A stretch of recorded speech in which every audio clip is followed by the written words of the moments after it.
اعوذ باللہ من الشیطان الرجیم بسم اللہ الرحمن الرحیم فرجعوا الی انفسہم فقالوا انکم انتم الظالمون۔ تو وہ اپنے لوگوں میں لوٹے، یا ایک ترجمہ یہ ہوتا ہے اس کا کہ اپنے دلوں میں پھر انہوں نے غور کیا اور یہ کہا کہ اصل بات تو یہ ہے کہ ظالم تم خود ہی ہو۔ آیت نمبر 63، اس سے پچھلی جو آیت تھی کنٹینویشن کے لیے اسے بھی دیکھ لیں کہ حضرت ابراہیم علیہ السلام نے وہاں کے مندر کے جو سب سے بڑا مندر تھا اس کے سارے بت توڑ دیے تھے، ساری مورتیاں توڑ دی تھیں، اور پھر اس کے بعد جب لوگوں نے دیکھا صبح کو، یہ انہوں نے رات کو کیا تھا، بھیڑ اکٹھی ہو گئی۔ کچھ لوگوں نے کہا کہ یہی کہتے تھے، یہ اس طرح کی بات کہی بھی تھی کہ میں کچھ نہ کچھ کروں گا ان کے ساتھ۔ حضرت ابراہیم کو لایا گیا، ان سے پوچھا کیا تم نے کیا ہے؟ انہوں نے کہا کہ یہ تو چھوڑو کس نے کیا ہے، کیا ہوگا کسی نے، لیکن اس میں تمہیں نظر آ رہا ہے نا سب سے بڑا تو یہ ہے جسے انہوں نے نہیں توڑا تھا، اور باقی توڑ دی تھی ساری مورتیاں۔ اور تم جو یہ خود ہی کہتے ہو نا کہ یہ تو باتیں کرتے ہیں، تو تم ان سے پوچھ لو کہ ان کے ساتھ کیا پیش آیا۔ اب یہ اس جگہ پر ایسے مقام پر انہوں نے چھوڑا تھا لا کر کہ وہاں بھیڑ ہے، برسہ برس سے ان کو بتایا جاتا ہے، پجاری بتاتے ہیں ان کو کہ ہم دیوتاؤں سے پوچھ کر تمہیں جواب دیتے ہیں، دیوتا تمہارے بارے میں یہ بتا رہے ہیں، تمہارے بارے میں یہ بتا رہے ہیں۔ تو حضرت ابراہیم نے کہا کہ یہ سب کو بتاتے ہیں، تم سے بات چیت کرتے ہیں، تم انہی سے کیوں نہیں پوچھ لیتے کہ ان کے ساتھ کیا ہوا؟ یہ باتیں کریں گے، ان سے تم سوال کر لو، انہی سے پوچھ لو جب تلاش ہے تمہیں کہ کس نے کیا یہ۔ فرجعوا الی انفسہم فقالوا انکم انتم الظالمون۔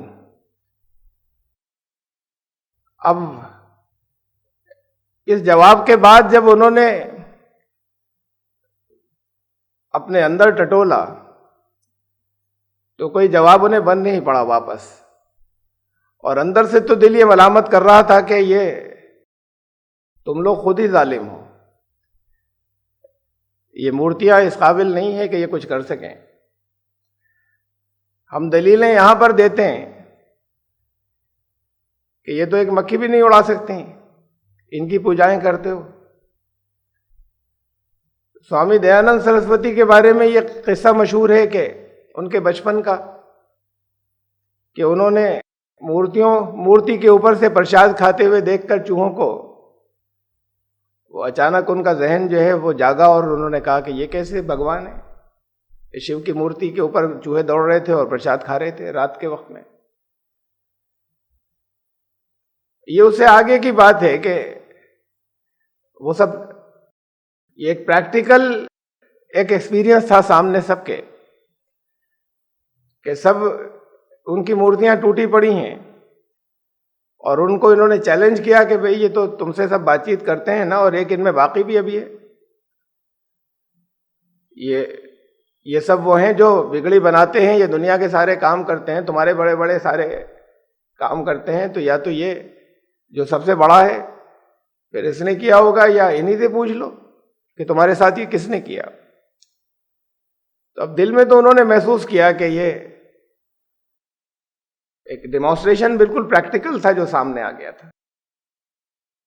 اپنے اندر انہوں نے اس بات کو محسوس کیا کہ اصل تو بات ہماری غلط ہے، لیکن اس کے بعد اور پھر اس کے بعد جواب جو ہے وہ دے ایسے نہیں سکتے تھے کہ آنکھوں میں آنکھیں ڈال کے جواب دیں یا کوئی دلیل کا جواب دے دیں۔ ثم نکسوا علی رؤوسہم، لیکن پھر وہ جو ایک ہلکی سی کرن، ایک ہلکی سی رمق جو جاگی تھی ذہنوں کے اندر، دماغوں کے اندر، وہ پھر اس ہمیشہ کی جو چلی آ رہی تھی ایک زمانے سے ان کے اندر بت پرستی اور دیوی دیوتاؤں کی، اس میں جب دلیل نہیں ہوتی تو لوگ ہٹ دھرمی پر اتر آتے ہیں. اسے دبا دیا انہوں نے. جو اندر ان کے خود یہ اندر سے آواز آئی تھی کہ بات تو یہی ٹھیک کہتا ہے، لیکن ایک بھیڑ تھی وہاں پوری، اور اس بھیڑ کو ظاہر ہے کچھ لوگ لیڈ کرنے والے ہوں گے جو لیڈرز تھے. اور لیڈرز ہمیشہ وہ ہوتے ہیں کہ جن کے کچھ زیادہ الٹیریئر موٹیوز ہوتے ہیں. تو پھر انہوں نے، ظاہر پوری بھیڑ جواب نہیں دے رہی، کچھ لوگ بات کر رہے ہیں اور کچھ لیڈرز جو ہیں وہ جواب دے رہے ہیں، جو اس موب کو کنٹرول کر رہے تھے، یہ جو اس بھیڑ کو اکٹھا کر کے لے کے آئے تھے. انہوں نے کہا، پھر سر جھکا کر کہا، عقلیں اوندھی تھیں ان کی، اور وہ پھر انہوں نے ہٹ دھرمی کا جواب دیا. لیکن جواب اس سے زیادہ کچھ نہیں کہہ سکتے تھے، نہیں دے سکتے تھے. انہوں نے کہا کہ لقد علمت ما هؤلاء ينطقون، تمہیں معلوم ہے کہ ان سے کیا بات کریں، یہ بات نہیں کر سکتے.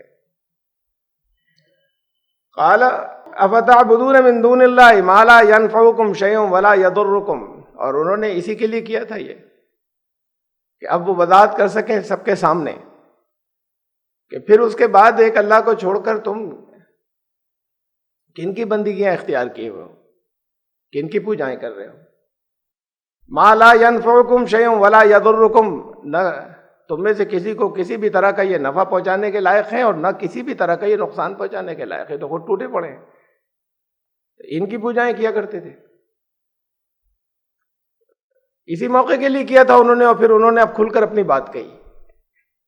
اف لکم، تمہارے اوپر افسوس، ولما تعبدون من دون اللہ، اور حسرت اس کے اوپر بھی کہ یہ ایک اللہ کو چھوڑ کر تم یہ کن کی پوجائیں کر رہے ہو.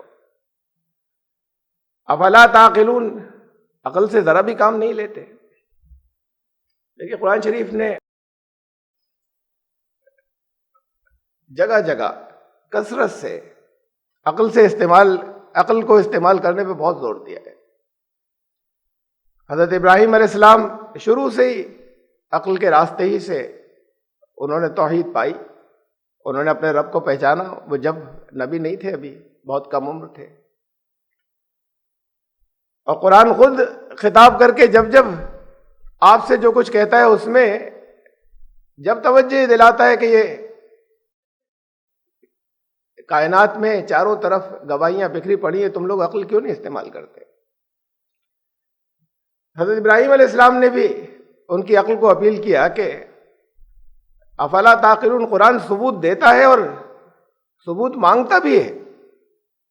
حضرت ابراہیم علیہ السلام نے بھی وہاں ثبوت مانگا تھا، اور قرآن واضح طور پر ثبوت مانگتا ہے ان لوگوں سے جو غلط عقائد رکھتے ہیں یا غلط راستوں پر چل رہے ہیں. لاؤ اگر ثبوت تم سچے ہو تو. جگہ جگہ قرآن نے کہا کہ تمہارے پاس کوئی دلیل ہے تو لے کر آؤ. حضرت ابراہیم نے ان سے کہا کہ عقل سے کام نہیں لیتے، بالکل ٹوٹے پھڑے ہیں اور تم ان کی پوجائیں کرتے ہو. قالوا حرقوا وانصروا آلہتکم ان کنتم فاعلین. تو اب یہ جو لیڈرز تھے جو ان کو بھیڑ کو چڑھا رہے تھے، اب وہاں انہوں نے دلیل تو کوئی ساتھ میں تھی نہیں، اور کوئی بات اگر پہنچ بھی رہی ہوتی ہے اور وقتی طور پر سمجھ میں بھی آتی ہے تو بھیڑ کو چڑھا دینا بہت آسان ہوتا ہے. پھر اس بات کو ختم کر کے پھر فوراً ان کو بھڑکا دینا، ان کا کچھ نہیں تھے، سزائے موت اس کے لیے، جلا دو اسے. اور تمہارے اپنے دیوتاؤں کی تمہیں مدد کرنا بہت ضروری ہے. تمہارے دیوتاؤں کی مدد یہی ہوگی کہ اسے جلا دو اسے. اگر تم کچھ کرنا ہی چاہتے ہو تو اب اسے ختم کر دو. اب انہوں نے بھڑکایا. قلنا یا نار کونی بردا وسلاما علی ابراہیم. تو پھر ہم نے کہا کہ اے آگ، ہم نے حکم دیا، اللہ نے فرمایا کہ اے آگ ٹھنڈی ہو جا اور سلامتی بن جا ابراہیم پر. اس آیت پر میری پوری رات صبح فجر تک لگ گئی. دیکھیے کسی جگہ یہ تذکرہ درمیان میں نہیں آیا کہ پھر حضرت ابراہیم کو آگ میں ڈالا گیا لے جا کر. جب معجزوں کے اوپر میں نے 2 تقریریں کی ہیں اس سے پہلے، کافی عرصے پہلے، وقفے سے، اور یہ بات بہت واضح اس کے اندر کی تھی کہ جتنے معجزے ہوتے ہیں وہ معجزے، یہ لفظ تو عربی کا ہے لیکن قرآن شریف کا لفظ نہیں ہے معجزہ، ہم اپنی زبان میں بولتے ہیں جس سے عقل عاجز آ جائے، یہ جو ہمارے کنٹرول میں نہیں ہو۔ قرآن نے معجزے کے لیے لفظ آیت استعمال کیا ہے، اور آیات ان کو بھی کہا ہے کہ چاروں طرف یہ سورج اور چاند اور کائنات کے دوسرے مناظر یہ سب اللہ کی آیات ہیں، اور وہ جنہیں ہم معجزے کہتے ہیں انہیں بھی قرآن نے آیات کہا کہ یہ سب اللہ کی آیات ہیں، یعنی وہ چیزیں جو تمہارے کنٹرول میں نہیں ہیں۔ لیکن یہ خود اللہ نے واضح کر دیا ہے قرآن شریف میں کہ اللہ کی سنت کبھی بدلتی نہیں، اللہ کا بنایا ہوا قانون تبدیل نہیں ہوتا۔ وَلَن تَجِدَ لِسُنَّتِ اللَّهِ تَبْدِيلًا، اللہ کے قانون میں تمہیں تبدیلی نہیں ملے گی۔ ایسا ہوتا ہے بعض جگہ ہم بعض موقعوں پر جہاں یا تو قانون کو ہم سمجھ نہیں پاتے یا پرانے واقعات ہیں بہت پرانے، تو میں نے ان معجزوں والی تقریروں میں یہی کہا تھا کہ اب ڈیٹاز ہم اکٹھے نہیں کر سکتے، صرف گیس کر سکتے ہیں، اندازے لگا سکتے ہیں کہ کیا پیش آیا ہوگا، لیکن جو کچھ ہوا وہ قانون کے مطابق ہوا، لوگوں کے بس میں نہیں تھا، یہ الگ بات ہے۔ اس وقت کیا واقعہ پیش آیا، کیا عناصر تھے جس کی وجہ سے حضرت ابراہیم علیہ السلام کو آگ نے نہیں جلایا،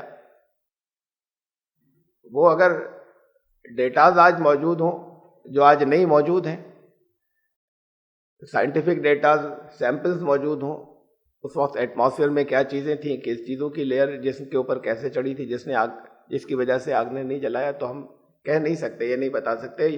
لیکن یہ اصول اپنی جگہ ہے جو قرآن نے خود بیان کیا کہ تمہیں اللہ کے طریقے میں، اللہ کی سنت میں، اللہ کے قانون میں تمہیں یہاں کہیں تبدیلی نہیں ملے گی۔ سب اللہ نے قانون بنایا ہے، کسی جگہ کر دیتا ہے تبدیل، وہ لوگ کہتے ہیں قادر مطلق تو ہے، لیکن اس نے وہ قانون جو کچھ بنایا ہے وہ اپنی مخلوق کے لیے تو الگ، اس نے خود اپنے لیے بھی، خود اپنی ذات کے لیے بھی اس کے اندر کسی جگہ پر کوئی تبدیلی نہیں کی، اور خود بھی جو قانون بنایا اسی کے مطابق وہ خود بھی سب کچھ کرتا ہے جو قانون اس نے مقرر فرمایا۔ اللہ نے کن کہا، اللہ کا معاملہ تو یہ ہے، قرآن کہتا ہے کہ وہ کسی چیز کا ارادہ کر لے تو مقال لہ کن فیکون، تو اسے کہنا ہوتا ہے کن اور پھر وہ ہو جاتا ہے۔ وہ بھی اللہ نے جو قانون مقرر کیا اسی کے مطابق ہوتا ہے، اس سے الگ ہٹ کر نہیں ہوتا، یہ تو خود اللہ کا کیا، وہ اپنا۔ اس فیکون کو اربوں سال لگے، وہ چند لمحوں میں کیوں نہیں ہو گیا؟ انسان یہاں پر ابھی تک کی معلومات ہے اس میں سائنٹسٹ یا ایسٹرونامرز یا ہمارے ماہرین فلکیات جہاں تک گئے ہیں پیچھے، نیبیولا یا اس سے بھی اور پہلے بالکل ایک غیر محسوس پارٹیکل جہاں سے یہ سب کچھ آگے ایکسپلوڈ ہوا اور شروع ہوا اور پھر کہکشائیں بنی، کائناتیں بنی، اور اس میں سولر سسٹمز، نظام شمسی، سور منڈل وجود میں آئے، اور اس میں ہماری زمین، اور اس پر پھر ہماری زمین کے وجود میں آنے کے بعد اس کے اوپر انسان کو آنے میں پھر ایک بڑا لمبا عرصہ لگا، اربوں سال کا۔ یہ تو اور انسان کو لانا مقصد تھا، تو سب کچھ اسی لمحے میں وجود میں آ جاتا، اللہ نے کن کہا تھا اور انسان آ جاتا، اس کے بعد پھر زندگی ایسے چلتی۔ تو خود اللہ کے فیکون کو اربوں سال لگے، اللہ کے لیے تو وہ وقفہ زیرو ہے، وہ اربوں سال کا بھی۔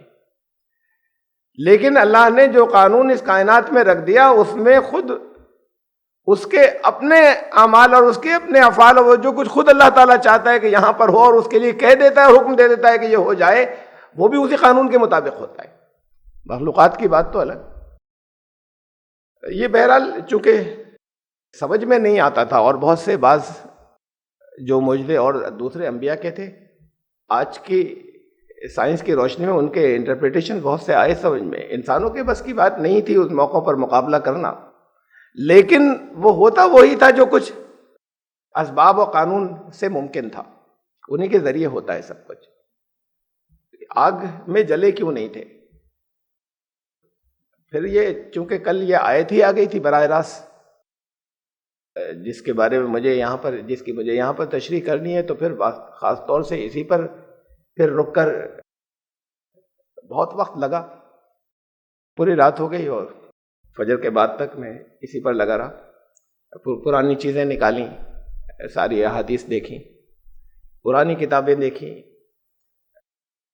یہودیوں کی اور عیسائیوں کی روایات دیکھیں۔ دیکھیے جو کچھ ہے، پہلی بات میں توجہ دلا دوں کہ یہاں انہوں نے کہا جلا دو اسے آگ میں، اور اس کے بعد کہیں یہ نہیں ہے کہ پھر آگ میں ڈال دیا۔ پھر یہ فقرہ ہے کہ ہم نے کہا اے آگ ٹھنڈی ہو جا، ابراہیم پر سلامتی بن جا۔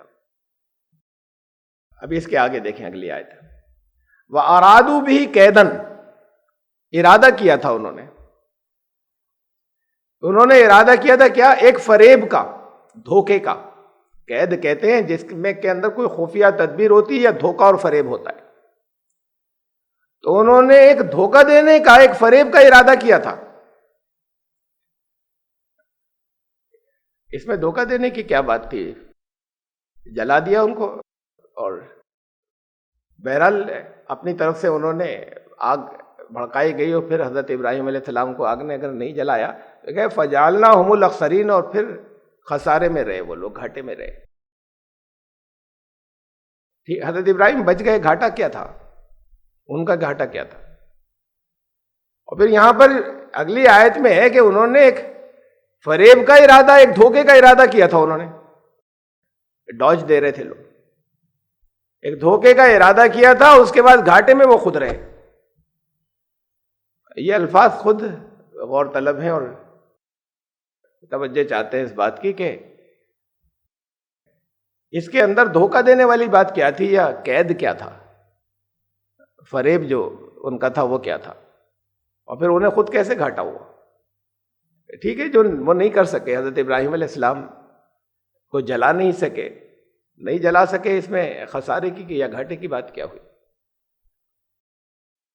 ابھی اور یہ تو توجہ دلانے کے لیے آئے تھے، یہ واقعہ قرآن شریف کے اندر ایک جگہ اور ہے جہاں لفظ آگ آیا حضرت ابراہیم علیہ السلام کے ساتھ میں، سورہ العنکبوت میں آیت نمبر 24 میں، فما کان جواب قومی، ان کی قوم کا جواب اس کے سوا کچھ نہیں تھا، الا ان قالوا اقتلوہ، کہ یا تو قتل کرو، او حرقوہ، یا جلا دو، فانجاہ اللہ من النار، اللہ نے آگ سے بچا لیا انہیں، حضرت ابراہیم کو۔ یہاں بھی یہ نہیں کہ آگ میں ڈالا گیا تھا، آگ سے اللہ ان کو بچا لایا۔ اب یہ لفظ نجات، انجاہو، بچایا یا نجات دی اللہ نے انہیں، یہ لفظ پھر میں نے جہاں جہاں آیا تھا بہت سی جگہوں پر آیا قرآن شریف میں نے وہ ساری آیات دیکھی، چند آپ کے سامنے رکھ رہا ہوں۔ حضرت نوح علیہ السلام کے لیے فَأَنْجَيْنَاهُ وَمَن مَّعَهُ فِي الْفُلْكِ الْمَشْحُونِ، حضرت نوح علیہ السلام اور ان کے ساتھیوں کو اللہ نے ایک کشتی کے اندر بچا لیا، کشتی کے ذریعے نجات دی۔ کس سے نجات دی؟ کس چیز سے بچایا؟ سیلاب سے یا اپنے قوم کے لوگوں سے، ان کی قوم کے لوگوں سے؟ سیلاب سے بچ گئے وہ، اس سیلاب میں باقی سارے لوگ ڈوب گئے، کشتی پر جو حضرت نوح علیہ السلام اور ان کے ساتھی تھے وہ بچ گئے۔ تو نجات کا یہ مطلب نہیں ہے کہ وہ بھی پانی کے اندر غوطے کھا رہے تھے لیکن یہ نہیں مرے، پانی جو تھا ان کے لیے سلامتی بن گیا، پانی انہیں نہیں چھو سکا، باقی سب ڈوب گئے۔ یہ کشتی میں سوار ہوئے تھے، اس وجہ سے بچ گئے۔ ایک بیٹا جو ان کا کہلاتا تھا، اس کو بھی انہوں نے پکارا کہ کشتی میں آ جاؤ، وہ نہیں آیا، وہ ڈوب گیا۔ جو کشتی میں نہیں آیا وہ ڈوب گیا، کشتی کے ذریعے بچے جو کشتی میں سوار ہوئے تھے۔ ایسا نہیں ہوا کہ وہ سیلاب میں غوطے کھا رہے ہوں، باقی ڈوب گئے اور یہ بچ گئے۔ وہ سیلاب تو ایسا تھا کہ ہر ایک کو ڈبو رہا تھا۔ حضرت نوح علیہ السلام کی بات تھی۔ سورہ ہود میں حضرت ہود علیہ السلام، ولما جاء امرنا، پھر جب ہمارا حکم آ پہنچا، نجینا ہودا والذین آمنوا معہ برحمت منا، تو ہم نے نجات دی یا ہم نے بچایا ہود کو اور ان لوگوں کو جو ہود کے ساتھی تھے، ان کے ساتھ تھے اپنی رحمت سے، وَنَجَّيْنَاهُمْ، یہ دوبارہ آیا اس آیت میں یہ لفظ، اور ہم نے انہیں بچایا یا ہم نے انہیں نجات دی، من عذاب غلیظ، وہ جو بڑا سخت عذاب تھا اس سے نجات دی۔ ایک زبردست آندھی آئی تھی اور اس آندھی میں سب ختم ہو گئے تھے۔ یہ نہیں تھا کہ آندھی میں سب تو اڑتے پھر رہے تھے، یہ کھڑے ہوئے تھے، اللہ نے آندھی کو حکم دیا تھا کہ ان لوگوں کو مت چھونا، ایسا نہیں ہوا، ان کو بچا کر نکال دیا گیا۔ اس کے بعد وہاں عذاب آیا۔ نجات یہ نہیں ہے کہ اس کے اندر طوفان میں پھنسے ہوئے تھے وہ، اور طوفان انہیں کچھ نہیں کہہ رہا تھا، حضرت ہود علیہ السلام اور ان کے ساتھیوں کو، اور باقی سب ریت کے اندر سماتے چلے جا رہے تھے۔ اللہ نے ان کو نکال لیا اس عذاب سے جو عذاب وہاں آ رہا تھا، عذاب میں پڑے ہوئے وہ عذاب انہیں نہیں چھپا رہا تھا۔ یہ مطلب نہیں ہے نجات کا، اس سے نکال لائے۔ پھر یہی الفاظ جو ہے اس کے بعد پھر اس صورت کے اندر حضرت صالح علیہ السلام کے لیے استعمال ہوئے۔ ایک زبردست زلزلہ آیا، عذاب آیا اللہ کا ان کی قوم کے اوپر ایک زبردست چنگاڑ کے ساتھ۔ فلما جاء امرنا، جب ہمارا حکم آ پہنچا، نجینا صالح والذین آمنوا معہ برحمت منا، تو ہم نے پھر بچا لیا، ہم نے نجات دی صالح کو اور ان کے ساتھ جو ایمان والے تھے تھوڑے سے، اپنی رحمت سے۔ ایسا نہیں ہوا وہاں کے باقی سارے لوگ تو گڑگڑاہٹ اور زلزلے کے نتیجے میں سب اپنے اپنے گھروں میں مردہ پڑے تھے، صرف یہی لوگ زندہ تھے، یعنی ان کو نکال لیا گیا تھا۔ اس کے بعد وہاں اللہ کا عذاب آیا، ورنہ وہ سب کے لیے ایک ہی ہوتا۔ سیلاب کے اندر جو کوئی اس کشتی میں نہیں ہوتا وہ بھی ڈوبتا ساتھ میں، اس ریت کے طوفان میں جو کوئی کھڑا ہوتا وہ ختم ہو جاتا، اسے نکال لیا تھا اللہ نے۔ حضرت صالح علیہ السلام کی قوم سمود پر جو عذاب اللہ کا آیا تھا اس سے پہلے ان لوگوں کو نکال لیا اور بچا لیا اور نجات دی۔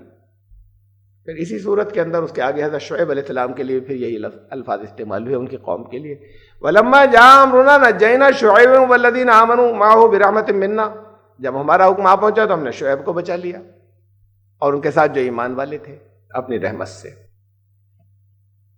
وہاں بھی ایک دھماکہ ہوا تھا اور اس دھماکے سے سارے لوگ ختم ہو گئے تھے، تو ایسا نہیں تھا کہ سب ختم ہو گئے، یہ صرف زندہ بچے تھے، ان کو نکال لیا گیا اور اس کے بعد پھر وہاں اللہ کا عذاب آیا۔ اس عذاب کے اندر وہ عذاب ان کو نہیں چھو رہا تھا اور باقی سارے لوگوں کو مارتا چلا جا رہا تھا، ایسا نہیں ہوا۔ تو نجات کا یہ مطلب جہاں جہاں قرآن میں نے سارے الفاظ دیکھے، وہ بہت ہیں، اس مادے کے بہت الفاظ ہیں، تھے 60-70 کے قریب، 60-70 آیات میں نے ساری دیکھی ہوں، مثال کے لیے رکھی ہیں میں نے سامنے آپ کے یہ کچھ دیکھیے۔ اس میں یہ بھی اس طرح کی بیس ہے۔ بنی اسرائیل کے بارے میں فرمایا، بنی اسرائیل کو احسانات یاد دلاتے ہوئے سورہ بقرہ کی آیت نمبر 50، وَإِذْ فَرَقْنَا بِكُمُ الْبَحْرَ، اور سمندر جو ہے وہ اس کو ہم نے پھاڑ دیا، یاد کرو جب ایسا ہوا تھا، فَأَنْجَيْنَاكُمْ، اور تمہیں نجات دی، وَأَغْرَقْنَا آلَ فِرْعَوْنَ، اور آل فرعون جو ہیں وہ غرق ہو گئے۔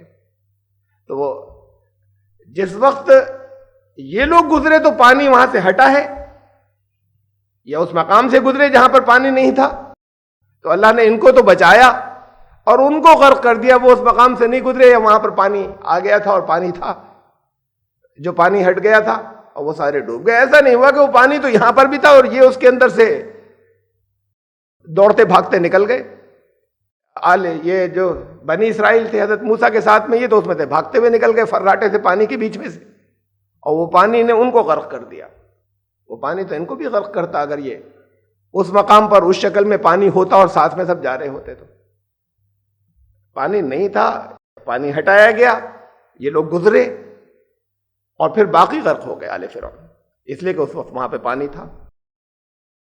تو پھر اس کے لیے کہا فَأَنْجَيْنَاكُمْ، ہم نے انہیں نجات دی، ہم نے انہیں بچا لیا۔ تو بچانے کا یہ مطلب نہیں ہے کہ وہ سمندر کی وہی موجیں اور وہی لہریں ان کے لیے بھی تھی، ان کے لیے وہ لہریں ہٹی تھی، ان کے لیے راستہ بنا تھا، تو نجات۔ اور پھر اگر اس پانی کے اندر ہوتے کہ تب یہ سمندر کا پانی ان کو تو کچھ بھی نہیں کہہ رہا اور صرف چن چن کر ان کو کچھ نہیں کہہ رہا، یہ اس میں سے نکلتے چلے جا رہے ہیں اور وہ ڈوبتے چلے جا رہے ہیں. تو ایسا نہیں تھا.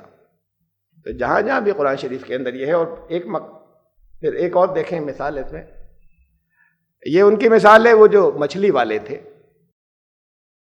جو سنیچر کے دن کی خلاف ورزی کرتے تھے، سورہ اعراف کے اندر جن کا تذکرہ ہے.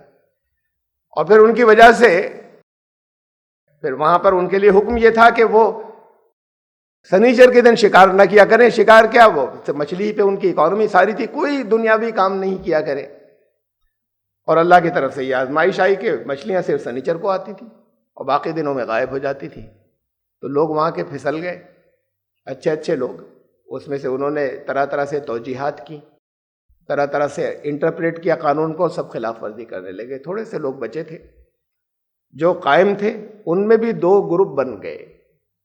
اور ایک گروپ تو وہ تھا کہ جو لگاتار جیسا حکم تھا کہ اپنی بس عبادات کے اندر لگے رہو، اللہ اللہ کرنے میں لگے رہو، اس دن اللہ کو یاد کرو، وہ اور کوئی اور کام دنیاوی مت کرنا. ایک گروپ تو وہ تھا جو یہ کرتا تھا. ان دو میں سے یہ جو ان میں بھی جو ایک دو گروپ بن گئے، ان میں سے ایک وہ تھا. اور ایک وہ تھا کہ جو یہ بھی کرتا تھا اور ساتھ میں ان لوگوں کے پاس بھی جا کے سمجھاتے تھے کہ یہ تمہیں نہیں کرنا چاہیے، یہ دین کے خلاف ہے، یہ اللہ کے حکم کے خلاف ہے. اب ان میں آپس میں ڈیبیٹ چلتی تھی. قرآن میں ہے وہ جو صرف اپنی بندگی یا عبادات کے اندر لگے ہوئے تھے، وہ ان دوسرے لوگوں سے کہتے تھے کہ تم ان کے پاس کیوں جاتے ہو، ان کو تو اللہ عذاب دے گا، یہ تو سب عذاب میں پکڑے جانے ہیں، تم ان کے پاس جا کر اپنا وقت کیوں ضائع کرتے ہو، اپنی بندگی میں کیوں نہیں لگتے. تو انہوں نے قرآن میں ہے کہ دو جواب دیے. انہوں نے کہا کہ یہ ہم اس لیے کرتے ہیں کہ قالوا معذرۃ الی ربکم، کہ ہم اپنے رب کو بتا سکیں اور جواب دے سکیں کہ اللہ ہم نے تو کوشش کی تھی، اس کے بعد بھی یہ لوگ نہیں بچے. اور ہو سکتا ہے وہاں پر یہ فرمایا گیا، اور ہو سکتا ہے کہ یہ کچھ مان ہی جائیں ان میں سے، کہ کوشش کرنے میں کچھ لوگ مان جائیں، یہ بھی تو ہو سکتا ہے. یہ دونوں وجوہات ہیں جن کی وجہ سے ہم یہ لگاتار یہ بھی کرتے رہتے ہیں. ان کو نافرمانیوں سے روکنے کا کام، خالی اپنی بندگی میں نہیں لگتے. اس کے بعد اللہ نے فرمایا پھر عذاب آیا اللہ کا.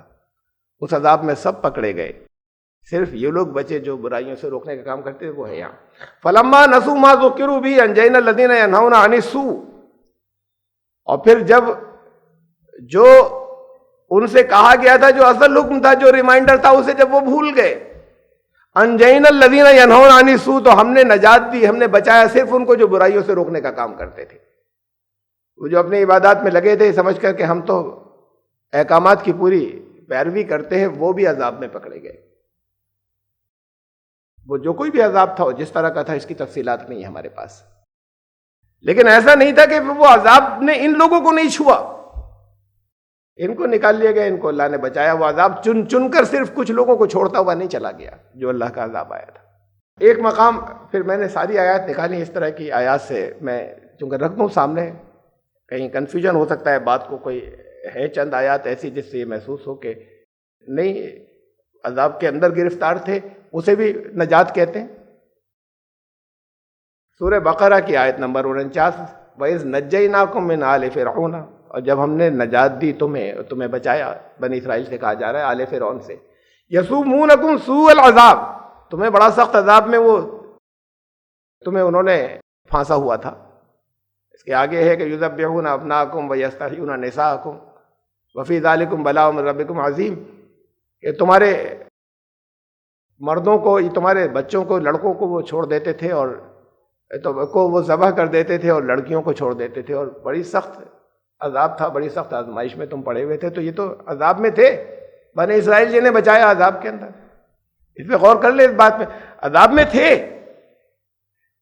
لیکن جب اس وقت ایسا نہیں ہوا کہ عذاب انہیں چھو نہیں رہا تھا. پھر جب عذاب کے اندر تھے تو وہ عذاب کے اندر گرفتار تھے، تو تکلیفوں میں، مصیبتوں میں وہ عذاب انہیں چھو رہا تھا، تکلیفوں میں تھے. ایسا نہیں تھا کہ وہاں وہ لوگ تو ان کے اوپر ظلم کر رہے تھے، ان کا کچھ بگڑ ہی نہیں رہا تھا. ہاں پھر جب حضرت موسیٰ کی قیادت میں نکلے تو کس سے بچایا؟ آل فرعون سے. آل فرعون سے پھر بچایا، ایسے بچایا کہ وہ غرق ہو گئے اور یہ بچ گئے. تو نجات جو دی اور جو بچایا، وہاں سے نکلنے کے بعد تو بچے، لیکن جب جس وقت تک وہ وہیں پر تھے تو عذاب انہیں بھی پکڑے رہا، اور ان کے بچے جو ہیں وہ مارے جاتے رہے. ان پر ظلم ہوتا رہا جب تک وہاں پر اندر تھے. ایسا نہیں تھا کہ وہ اندر ہوں. فرعون تو بہت کوششیں کر رہا ہے, چھو نہیں پا رہا ہے ان کو.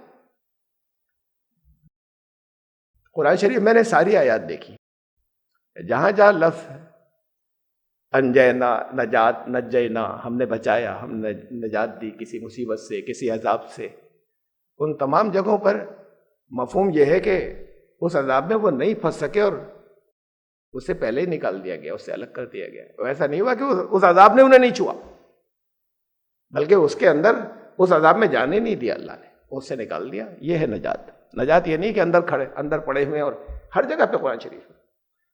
اب اس کنٹیکس میں یہ آیت آئی تھی, یہ تھی کہ ان کو حضرت نوح علیہ السلام کو انجاہ اللہ من النار, حضرت ابراہیم علیہ السلام کو اللہ نے آگ سے نجات دی.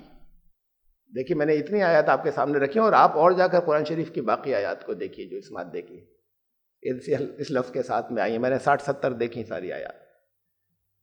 فَأَنْجَاهُ اللَّهُ مِنَ النَّارِ, اللہ نے انہیں آگ سے نجات دی. کا یہ مطلب نہیں آگ میں پڑے تھے اور جل نہیں پا رہے تھے, یہ آگ ان کو نہیں جلا رہی تھی. اللہ نے آگ سے نجات دی کا مطلب اب آگ میں نہیں ڈالے گئے, وہ نہیں ڈالے جا سکے. پھر ان الفاظ کا کیا مطلب ہے کہ یا نار کونی بردوں, آگ ٹھنڈی ہو جا ابراہیم کے اوپر. ابھی اور ذرا سا دیکھ لے پہلے.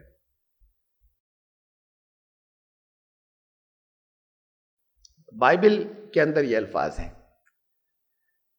اینڈ ہی سیڈ انٹو ہم, اللہ نے ان سے کہا, I am the Lord that brought thee out of Ur of the Chaldees. اللہ نے ان سے کہا کہ میں ہوں تمہارا وہ خدا کہ جو تمہیں کلدانی, یہ عراق کے رہنے والوں کا قدیم علاقے کے اوپر نام ہوتے تھے, جیسے قدیم مصری لوگ, یہ نسلیں جو وہاں پر چاہے وہ ایک ہی نسل کے لوگ ہوں چاہے ملے جلے ہوں, لیکن پرانی تہذیبوں میں لوگوں کے نام علاقے کے اوپر ہوا کرتے تھے. تو وہ کلدانی تھے جو اس علاقے میں رہتے تھے. جو پرانی تہذیب میں جو نام ہے, انگلش میں ہے کیلڈینس اور اردو میں اسے کلدانی کہتے ہیں. کہا کہ میں تجھے کلدانیوں کی آگ سے نکال لایا, میں ہوں وہ خدا. حضرت ابراہیم علیہ السلام سے یہ کہا. بائبل میں بھی یہ تذکرہ کہیں نہیں کہ آگ میں ڈالا گیا تھا, یہ بالکل وہی ہے کہ نجات دی اور بچا لائے. اب ترجمہ ہوتے ہوتے پھر بھی تھوڑا سا مفہوم میں معمولی فرق ہو سکتا ہے. اس میں لفظ ار آیا ہے, جو تجھے کلدانیوں کی, میں تجھے ار آف دی کیلڈیز, ار لفظ ایسے آیا ہے. ار لفظ کا ترجمہ ہوتا ہے عبرانی زبان میں آگ. اب دیکھیے ہم سنتے چلے آ رہے ہیں کہ حضرت ابراہیم علیہ السلام عراق میں جہاں کے رہنے والے تھے اس جگہ کا نام ار تھا. انگریزی میں ہے ار آف دی کیلڈیز, وہ جو کلدانی تھے ان کے ار سے نکال لایا میں تمہیں. اور ار کا عبرانی زبان میں ترجمہ ہوتا ہے آگ, اور ار کا اس علاقے کی زبان میں جو بیبیلونینز ہیں اس زبان کے اندر ار کا ترجمہ ہوتا ہے شہر, سٹی, اسی ایک لفظ کا. تو ترجمہ اس کا اگر ہم اس زبان میں کریں جو حضرت ابراہیم علیہ السلام کے دور میں تھی اس لفظ کا, تو اس کا ترجمہ ہوتا ہے میں تمہیں کلدانیوں کے شہر سے نکال لایا. عبرانی زبان میں ترجمہ کیا, عبرانی زبان میں ہو ار لفظ کو مانے کہ یہ ار عبرانی زبان کا لفظ یہاں استعمال ہو گیا ہے, تو اس کا ترجمہ ہوتا ہے میں تمہیں کلدانیوں کی آگ سے نکال لایا. بس اس سے زیادہ نہیں ہے کچھ آگ کا تذکرہ حضرت ابراہیم علیہ السلام کے ساتھ میں یہاں بائبل کے اندر. بائبل کا یہ وہ حصہ ہے جو توریت کہلاتا ہے. اس کا فرسٹ چیپٹر بائبل کا جینیسس 15:7, جینیسس کا چیپٹر نمبر 15 اور دا بک آف جینیسس, اردو میں کہتے ہیں کتاب پیدائش, ہندی میں اس کا نام ہے, انہوں نے رکھا ہے اتپتی نامک پستک. تو جو اتپتی جو پستک ہے اس کا چیپٹر نمبر 15 اور ان کی وہ اپنے ورس کہتے ہیں اسے, ورس نمبر 7. بس یہ اتنا تذکرہ ہے آگ کا, اگر ار کا ترجمہ آگ کریں تو پھر یہ تقریباً ویسے ہی بیان ہے جیسا یہاں پہ قرآن میں ہے. ان کو پکڑ کر بھیڑ نے آگ میں ڈالا اور پھر وہ اس کے اندر زندہ سلامت رہے, یہ تذکرہ کہیں نہیں ہے, بائبل میں نہیں ہے, قرآن میں بھی نہیں ہے. یہ ہمارے پاس کہاں کہاں سے آیا اور کہاں ملتا ہے؟ بچپن سے ہمارے ذہن میں، میرے اپنے ذہن کے اندر تھا، لیکن یہ ذہن ڈھونڈتا تھا کہ یہ پھر کون سے اسباب وہاں ہوں گے جو ہمیں آج نہیں مل رہے، جس کی وجہ سے بچے ہوئے ہوں گے اسباب۔ ابھی اس کے بعد پھر جب یہ رات بھر غور کرتے ہوا تو اس میں کہیں آیا نہیں ہے، کہیں پہ ڈالا گیا تھا۔ اب یہ اسی پہ غور کرنا ہے کہ وہ آگ کیا تھی، اور ہمارے پاس یہ تذکرے کہاں سے آئے کہ آگ میں ڈالا گیا تھا۔ عیسائیوں کے یہاں تو نہیں ہے، عیسائی اس کا ترجمہ کرتے ہیں شہر، کہ کلدانیوں کے شہر سے اللہ نے کہا میں تمہیں نکال لایا۔ یہودی اس کا ترجمہ کرتے ہیں عیسائی کہ میں کلدانیوں کی آگ سے تمہیں بچا لایا، اس کا ترجمہ یہودی یہ کرتے ہیں۔ پھر یہودیوں کے یہاں توریت میں تو نہیں ہے، ان کی جو تفسیریں ہیں ان کے علماء کی، اور وہ جو تفسیریں ہیں اور اس سے جتنے مسائل اخذ کرتے ہیں وہ ساری کی بہت ضخیم کتاب ہے، وہ تالمود، اس تالمود میں ہے یہ ساری تفسیرات، وہ تالمود میں ان کی ساری تفسیریں اور روایات ہیں یہودی علماء کی۔ تو جو انہوں نے توریت میں یہ جو کچھ لکھا ہوا ہے توریت والے حصے کے اندر کہ میں تمہیں کلدانیوں کی آگ سے نکال لایا، یہ ان کی اپنی زبان میں تفسیریں ہیں جو تالمود میں بھری ہوئی ہیں۔ اور یہ تفسیریں جو ان کی بھری ہوئی ہیں، ان تفسیروں کو الگ الگ تفسیروں کو ان کا مجموعہ تو تالمود کہلاتا ہے، اور ان کی الگ الگ یہ تفسیریں، یہ ہر ایک کے ایکسپلینیشن یہودی علماء کے، یا ربی کہتے ہیں یہودی علماء کو، ان ربیوں کے جو تفسیریں ہیں ان کی، یا ان کے جو انٹرپریٹیشنز ہوتے ہیں اسے کہتے ہیں مدراش۔ تو ان کی مدراشوں کے اندر ہے یہ جو سب تالمود کے اندر ہے، وہاں ملا مجھے کہ وہاں پر یہ واقعہ ایسے ہے کہ حضرت ابراہیم علیہ السلام کے لیے گڑھا کھودا گیا بڑا سا، اس کے اندر آگ جلائی گئی، اس آگ کے اندر ان کو ڈال دیا گیا باندھ کر رسیوں سے۔ ان کے ایک بھائی بھی تھے حضرت لوط علیہ السلام کے والد، ان کو بھی ڈالا گیا یا گر گئے یہ وضاحت نہیں ہے، وہ تو جل گئے، وہ ختم ہو گئے۔ رسیاں جل گئیں حضرت ابراہیم علیہ السلام کی، اور تین دن تک لوگ حیرت سے دیکھتے تھے کہ وہ اطمینان اور مزے سے اندر گھوم رہے ہیں آگ کے چاروں طرف، آگ کے اندر چاروں طرف۔ 3 دن تک لوگ، ساری بھیڑ اکٹھا تھی، ساری بستی اکٹھا تھی وہاں۔ راجا بھی اکٹھا تھا، راجا کا نام نمرود تھا، وہ بھی وہاں پر موجود تھا، راجا بھی موجود تھا، اور ساری بھیڑ بھی اکٹھا تھی وہاں۔ اور بڑی حیرت سے وہ دیکھ رہے تھے، 3 دن سے لگاتار دیکھ رہے تھے کہ اس آگ میں وہ چاروں طرف ٹہل رہے ہیں، رسیاں ان کی جل چکی تھی، اب بندھے ہوئے نہیں تھے۔ اب وہ ہارن نام دیا ہے انہوں نے بائبل کے اندر، اور وہاں سے پھر انہوں نے بھی، یہودیوں نے اس کا نام ہارن لکھا ہے کہ وہ ہارن جو تھے حضرت لوط علیہ السلام کے، وہ جل گئے، وہ جل کر راکھ ہو گئے، یہ ٹہل رہے تھے۔ لوگ بہت حیران ہوئے، اور اس 3 دن کے بعد وہ اندر سے نکل کر آئے تو نمرود نے بھی ان سے معافی مانگی اور ان کو بہت انعام و اکرام دیا، اور ان کو ان کے والد کے گھر جانے دیا، چلے گئے ان کے باپ کے گھر، والد نہیں کہنا چاہیے، باپ کے گھر جانے دیا۔ اور پھر وہ اکیلے نہیں گئے، وہاں پر لکھا ہے کہ وہ اکیلے نہیں گئے بلکہ ان کے ساتھ سینکڑوں لوگ تھے جو ان کے ساتھ ہو لیے۔ ایک لاجیکل بات ہے، اگر آگ میں ڈالا گیا اور آگ سے بچ کر ایسے نکل آیا لوگوں کی نظروں کے سامنے، کوئی کئی دن تک اس کے اندر اگر کوئی گھومتا رہا تو پھر پبلک تو بہت بڑی تعداد کے اندر، سب نہ صحیح لیکن اچھی خاصی تعداد تو پھر وہ نمرود کے مسلک اور اس کے مذہب اور پنڈتوں کے مذہب سے ہٹ جائے گی اور ان کے ساتھ ہو لے گی کہ حق تو ان کے ساتھ ہے، ان کو اللہ نے بچایا، جو کچھ ہی کہتے تھے ان کے رب نے۔ اور وہاں یہ بھی ہے کہ انہوں نے چیلنج کیا نمرود کو جب آگ میں ڈالے جا رہے تھے، وہاں تالمود میں یا ان کے جو مدراش ہے کہ انہوں نے نمرود کو چیلنج کیا کہ اگر مجھے جلانا نہیں ہے اللہ کو تو یہ آگ میرا کچھ نہیں کر سکے گی، اور میں آگ کے اندر میں زندہ رہوں گا۔ اور ان کو ڈالا گیا اور پھر وہ زندہ رہے۔ اب اس کی وجہ سے سینکڑوں لوگ ان کے ساتھ میں ہو گئے، ایمان لے آئے ان کے ساتھ میں، اور اس مذہب سے بت پرستی کے وہ ہٹ گئے کہ ان کی بات درست تھی۔ یہ تو پہلے بھی کہتے تھے کہ اگر میری موت نہیں آئی تو یہ آگ نہیں جلا سکے گی مجھے۔ کم سے کم یہ واقعہ ان کا جو یہودیوں کے یہاں ہے، جیسے انہوں نے لکھا ہے، جیسی ان کی یہ تفصیلات ہے، یہ کم سے کم لاجیکل ہے، منطقی ہے۔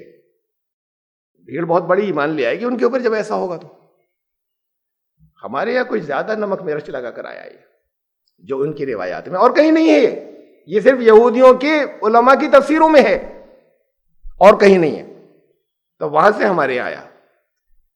اور جو کچھ انہوں نے لکھا انہوں نے تو اس کو بہت لاجیکل لکھا. ہمارے یہاں جب آیا تو پھر بہت نمک مرچ لگا کر آیا. دیکھیے جو چیزیں جھوٹ داخل ہوئیں وہ جہاں سے لی گئیں وہاں سے جب آئیں تو پھر اس کے اندر جھوٹ اور شامل ہوئے. پچھلی مرتبہ کی تفصیل آپ کو یاد ہوگی کہ بائبل میں تو ایک جھوٹ کا ذکر ہے حضرت ابراہیم علیہ السلام کے, اور وہ بھی وہاں پر اس کی وضاحت ہے کہ سچ مچ خونی رشتے سے بھی بہن تھی حضرت سارہ ان کی. تو انہوں نے کہا تھا کہ تم مجھے حضرت ابراہیم علیہ السلام نے کہا تھا کہ مجھے بھائی بتانا اپنا. وہاں پر تو پھر بھی جو باتیں ہیں وہ کچھ لاجیکل ہیں جو انجیل میں. جب ہمارے یہاں آئی تو بالکل ان لاجیکل ہو گئی. جو جھوٹی بات جب آتی ہے, جب ادھر آئی تو ایک کے 3 جھوٹ ہوئے. اور پھر آگے اور تفصیلات جو میں واپس وہاں نہیں جا رہا پچھلی مرتبہ, کہ ان کی باتوں میں تو پھر بھی کچھ لاجک ہے. جو ان کے یہاں ایک غلط بات آ گئی ہے, ہمارے یہاں آئی تو اس کے اندر جو ایک جھوٹ کو اور بڑا چڑھا کر رکھا گیا تو پھر وہ لاجکس ختم ہو گئیں. یہی یہاں پر بھی ہوا. جو چیزیں ہمارے یہاں ہیں اس میں رسول اللہ صلی اللہ علیہ وسلم نے کہا کہ حضرت ابو منسوب تو خالی رسول اللہ صلی اللہ علیہ وسلم نے کہا, زیادہ تر تو اس کے اندر صرف ایک جگہ ہے ایک روایت کے اندر کہ رسول اللہ صلی اللہ علیہ وسلم نے کہا.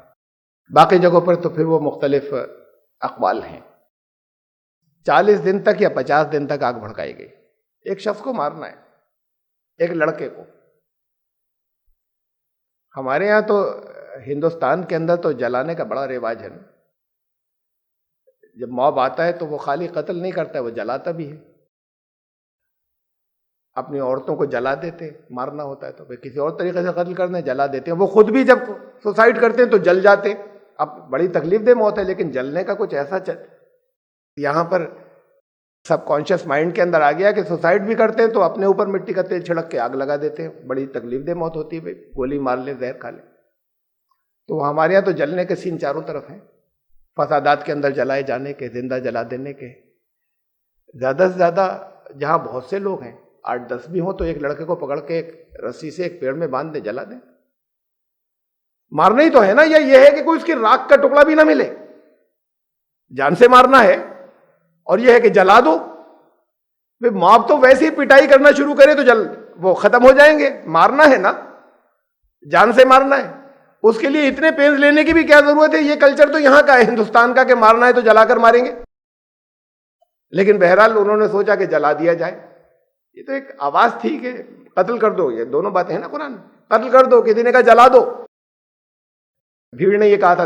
دونوں طرح کی آوازیں تھیں.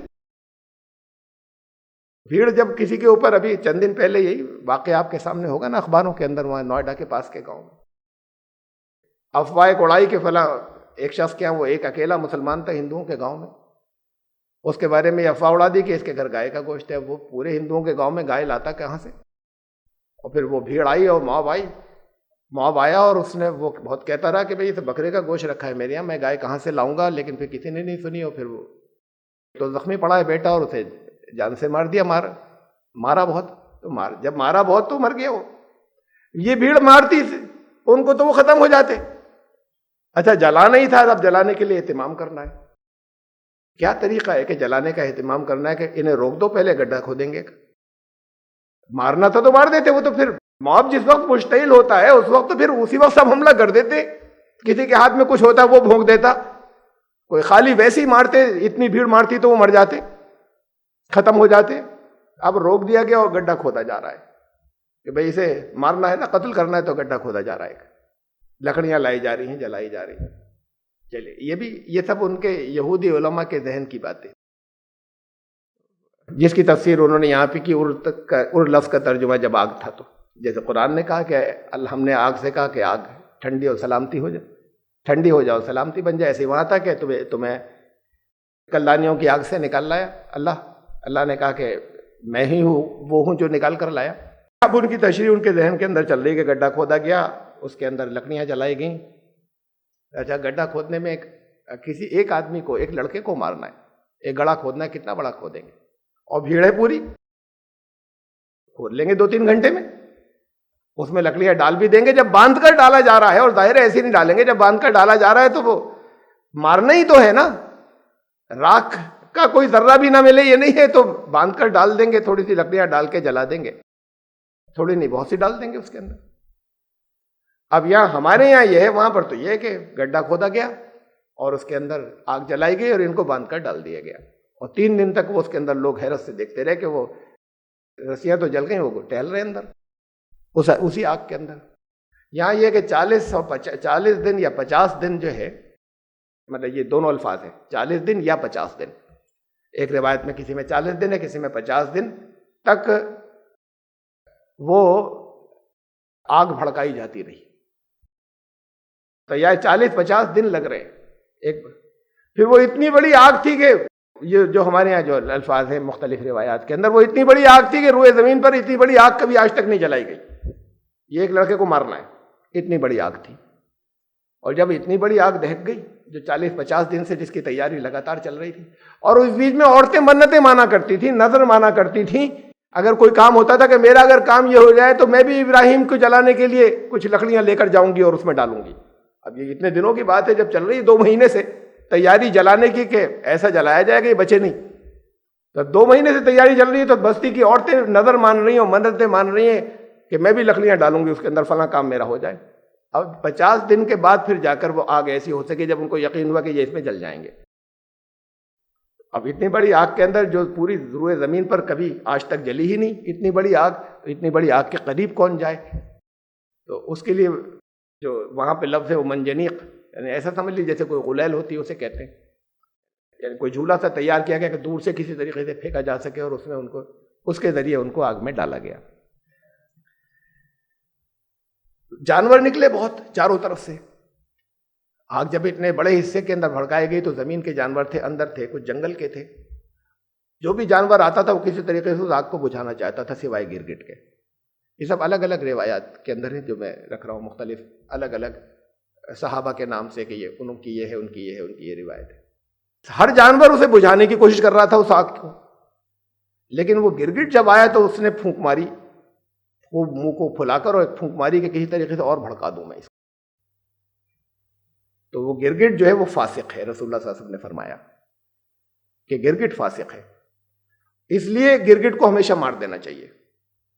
تو حضرت عائشہ تو ایک خنجر رکھتی تھی اپنے پاس، وہ خنجر ان کے یہاں لوگوں نے پوچھا یہ خنجر ہر وقت کیوں رکھا رہتا ہے، اور ان کا گرگٹ کی وجہ سے رکھا رہتا ہے یہ خنجر، کہ گرگٹ جیسے نکلے تو خنجر سے مارا جائے اسے، اس لیے کہ فاسق ہے وہ۔ حضرت ابراہیم علیہ السلام کی آگ کو اس نے پھونک مار کر بھڑکانے کی کوشش کی تھی، ہر جانور نے بجھانے کی کوشش کی تھی۔ ابھی چند روز پہلے ان کا ڈاکٹر اسلم پرویز صاحب کا لیکچر تھا نا، انہوں نے بتایا کہ دیکھیے مٹی جو ہے یہ مسلم ہے، بڑے اچھے انداز میں چیزیں رکھی تھیں، یہ پتی جو ہے یہ مسلم ہے، پیڑ کی پتی، اس لیے کہ مسلم کہتے ہیں اسے کہ اس کو جو حکم دیا گیا وہ وہی ہو رہا ہے، وہ اس سے الگ ہٹ کر کچھ نہیں کر رہے۔ اور اس کے بعد ایک بات انہوں نے ذرا بہت احتیاط سے کہی تھی، پھر لیکن آپ لوگ ذرا اس کو کسی اور معنی میں نہ لے لیں، ٹھیک ہے آپ کی نظر میں یا شریعت میں بھی اس میں بھی گندہ ہے اپنی جگہ، غلاظت سے بچیں، لیکن انہوں نے کہا کہ خنزیر بھی مسلم ہے، بہت احتیاط کے ساتھ۔ پھر وہ ٹھیک ہے وہ گندہ ہے، وہ آپ کے لیے حرام ہے، نجس ہے، ناپاک ہے، لیکن اس کو جیسا اللہ نے بنایا وہ ویسا ہے، اور جو کچھ اس کو جو ٹریٹس دیے ہیں، جو انسٹنکٹ اس کے اندر رکھے وہ وہی کر رہا ہے، تو وہ بھی مسلم ہے۔ ساری کائنات مسلم ہے، انسان کو اختیار دیا گیا ہے، ساری کائنات تو مسلم ہے، انسان کے علاوہ ایک گرگٹ فاسق ہے۔ اور یہ بات رسول اللہ صلی اللہ علیہ وسلم نے کہلوا، اور اس لیے پھر وہ ایک گرگٹ نے غلطی کی تھی، آج تک ہر گرگٹ کو مار دینا تم، اس لیے کہ اس گرگٹ نے پھونک ماری تھی حضرت ابراہیم علیہ السلام کی آگ میں، ان کے جد امجد نے ان گرگٹوں کے۔ وہ عیسائی یہی تو کہتے ہیں نا، حضرت آدم علیہ السلام نے وہاں گناہ کیا تھا، تو پھر اب ہر بچہ دنیا کا گناہ گار پیدا ہوتا ہے، جتنے بچے ہیں دنیا میں۔ یہ موب جو جگہ جگہ فسادات، یہ نفرتیں پھیلتی ہیں، کہا کہ یہ فلاں جو زمانے جاہلیت کے اندر بھی جو لڑائیاں اور جنگیں چلا کرتی تھی، کسی ایک انسان نے سے منسوب کی گئی غلطی اور ان کا ان سب کو مار دو، اس کے ساتھ ہی ان سب کو مار دو، اس کی نسل کے ہیں، قبائلی جنگیں جو ہوتی تھی۔ یہ گرگٹ کے جد امجد نے آگ بھڑکائی تھی اور فاسق ہو گیا وہ. اب ہر گرگٹ فاسق پیدا ہوتا ہے. جانور کیسا فاسق؟ ان کے انسٹنکٹس ہیں، ان کے اپنے اندر جو بھی صفات اور جیسی بھی اللہ نے رکھی ہیں، بعد آپ کو نقصان پہنچاتی ہے، بعد آپ کو فائدہ پہنچاتے ہیں. بظاہر نقصان پہنچاتے ہیں لیکن اصل میں وہ بھی ایک لاجیکل بیلنس کے لیے، ایک توازن یہاں پہ برقرار رکھنے کے لیے. آپ زندہ ہی نہیں رہیں گے وہ سب نہ ہو تو. اس لیے اللہ نے پیدا کیا ہے، جیسا پیدا کیا ہے وہ ویسا وہ کر رہے ہیں. تو اب رسول اللہ صلی اللہ علیہ وسلم کی زبان سے کہلایا جا رہا ہے کہ گرگٹ فاسق ہے، جہاں ملے مار دیا کرو. اور اسی لیے حضرت عائشہ خنجر رکھتی تھی مارنے کے لیے، ڈنڈے سے مار دیتی، چپل پھینک کے مار دیتی. کسی بھی طریقے سے خنجر رکھا رہتا تھا کہ گرگٹ نکلے گا تو ماریں گے. اور خاص طور سے اس لیے رکھا رہتا تھا کہ وہ یہ گرگٹ کا خنجر ہے. فاسق جو ہے وہ حضرت ابراہیم علیہ السلام کی آگ اس نے بھڑکانے کی کوشش کی تھی. تو یہ چیزیں ہیں ہمارے یہاں جو آگ اس سے متعلق ہے. اتنے دنوں تک، اور پھر اس کے بعد بہت دنوں تک حضرت ابراہیم علیہ السلام وہاں پر رہے اندر. یہ اور جو روایات میں اسی آگ کے اندر بہت دنوں تک رہے. اور پھر وہ فرماتے تھے بات کو کہ میرا نکلنے کا دل نہیں چاہتا تھا، میرا نکلنے کا دل نہیں چاہتا تھا، اور میرا بس چلے تو پھر میں بس اسی طرح کے اسی کے اندر آج بھی رہوں میں. کیسی کیسی باتیں منسوب کر دی گئی ہیں سب انبیاء سے. تو یہ سارے، یہ جتنے ان حصوں کو اگر آپ ایسے پڑھیں، بچپن سے میرے اپنے ذہن کے اندر بھی لگاتار بچپن سے کہانیاں جو گھر والوں نے سنائی کہ حضرت ابراہیم علیہ السلام کو آگ میں ڈالا گیا. اب یہ تفصیلات تو بہرحال بات کو اور حدیثوں کے اندر اور روایات کے اندر جو چیزیں ہیں وہ یہ ہے، ان کی تو زیادہ معقول ہیں جہاں سے یہ لی گئی ہیں. یہ لی گئی، یہ ان کا وجود صرف وہیں پر ہے، یہودی علماء کی تفسیروں میں اور کہیں ہے نہیں، توریت تک میں نہیں ہے. تو ان تفصیلات کو اور نمک مرچ لگا کر یہاں پر رکھا گیا ہے. اب اسے پھر دیکھیے، وَأَرَادُوا بِهِ كَيْدًا فَجَعَلْنَاهُمُ الْأَخْسَرِينَ. ان کا قید، ان کا فریب، اس کا انہوں نے ارادہ کیا تھا، وہ جو بھڑکانے والے تھے کہ یہ لوگ انہیں جلا دیں. اس کے لیے انہوں نے موب کو بھڑکایا تھا، لیکن ان کا قید غلط ہو گیا. ان کا فریب جو تھا، ان کی جو ٹرکس تھیں وہ کام نہیں آئی. پھر وہاں حالات یہ بنے کہ وہ آگ جو انہوں نے بھڑکائی تھی لوگوں کو مشتعل کرنے کی، وہ ٹھنڈی ہو گئی. اب اس کی تفصیلات نہیں دی ہیں قرآن نے، کچھ ہم گیس کر سکتے ہیں. حضرت ابراہیم علیہ السلام کا جو باپ کہلاتا تھا آزر، بہت محبت کرتا تھا ان سے، اس سب کے باوجود کہ بچپن سے بہت مخالف تھا. حضرت اور پاورفل اتنا تھا، وہ بستی کا سب سے بڑا مہنت، وہ تو پاور میں کبھی کبھی کنگ کے برابر ہوتے ہیں. پاورفل اتنا تھا کہ نمرود سے بحث کرائیے جا کر اس کے دربار میں، آنکھوں میں آنکھیں ڈال کر، اور اس نے مارا نہیں ان کو. وہ اس درجے کا کوئی حکمراں ہو، اس درجے کا کوئی پاورفل بادشاہ ہو، اور ان سے ایک لڑکا جا کر دربار کے اندر جس کے سامنے کسی کو آنکھیں اٹھانے کی ضرورت نہ ہو، جو یہ ڈیمانسٹریشن دے کہ زندگی اور موت میرے ہاتھ میں، جانتے نہیں، اور اس کے بعد بلا کر وہیں قتل کروا دے بے قصوروں کو، اور کہہ کہ دیکھو میں نے مار دیا، میرے ہاتھ میں زندگی اور موت. اور اسے نہیں مروایا لڑکے کو. حضرت ابراہیم علیہ السلام پر ہاتھ نہیں اٹھایا، اور دھمکایا تھا، سب کچھ کیا تھا انہوں نے. پھر اس کے بعد اپنی اگلی لے دی کہ ارے ساری کائنات یہ چلی آ رہی ہے، قانون کی پابند ہے. سورج چاند سے، سورج ہمیشہ پورب سے نکلتا ہے، پچھم کے اندر غروب ہوتا ہے. تم اس کے اندر کوئی تبدیلی کر کے دکھا دو. اگر تم سمجھتے ہو کہ تم رب ہو اور تم مالک ہو، قتل کروا دیتا. یہاں بھی تو ایک دلیل دی تھی انہوں نے، معاونے کا مارو مارو، بلکہ اور انہوں نے چڑھایا کچھ لیڈروں نے. تو اس کے ہاتھ میں تو سب کچھ تھا. حضرت ابراہیم کو اس نے قتل نہیں کیا. کتنی پاورفل آدمی، اور اس کے بعد نہیں کیا. تو یہ آزر کتنا پاورفل آدمی تھا جس کی وجہ سے ان کو نہیں کیا قتل. اور اب یہ اس کی پاور کی بات تھی، اس شکل کی. اور جو سب سے بڑا مہنت ہے وہ پجاری ہے. ان مہنتوں اور پجاریوں کے خلاف ذات ان کی اپنی، لڑکے کی بات تو الگ رہی، ان کی اپنی ذات کے خلاف چاہے جتنے ثبوتوں کے ساتھ، چاہے جتنے بڑے بڑے الزامات آ جائیں، وہ ان کے جو فالوورز ماننے والے ہیں نا، ان میں سے مشکل سے 2-4 ٹوٹتے ہیں، اور باقی سب کے سب یہ کہتے رہتے ہیں کہ نہیں سب جھوٹے ہیں، اور سنتے نہیں، کوئی دلیل نہیں سنتے، غور نہیں کرتے. کتنے گروؤں کے بارے میں ابھی آپ لوگ جانتے ہیں، یہ 2-4 کے بارے میں نہیں، ابھی حال میں ہی کہ کون کون گرو ہیں. میں یہاں نام نہیں لے رہا کہ وہ کون کون گرو ہیں جن کے ابھی نام آئے اور پھر ان کے ساتھ میں ان کے کرتوت آئے, اور پھر اس کے بعد یہ ہو کہ قانون کے اعتبار سے تو جیل میں چلے گئے اور باز نہیں جا سکے, لیکن بھیڑ ساری کی ساری موب ان سارے ثبوتوں کے یا چارجز لگائے گئے, ان کے آنے کے بعد سننے کو تیار نہیں ہے. ثبوت دیکھ تو لو. یہ سوادھیائے پریوار جو ہے نا, اس کے بارے میں آپ کو بہت کچھ میں نے کیمپس میں بتایا. اس کے جو فاؤنڈر تھے بانی دادا پانڈورنگ شاستری, ان کی موت کے بعد نہیں, ان کی زندگی ہی میں پھر کچھ لوگ ان کے مخالف ہو گئے جو بہت قریبی تھے اندر کے, جو پرانے سینئر تھے, اس لیے کہ انہوں نے نامینیٹ کیا اپنی صاحبزادی کو, اپنی لڑکی کو کہ اب یہ ہوں گی گرو میرے بعد.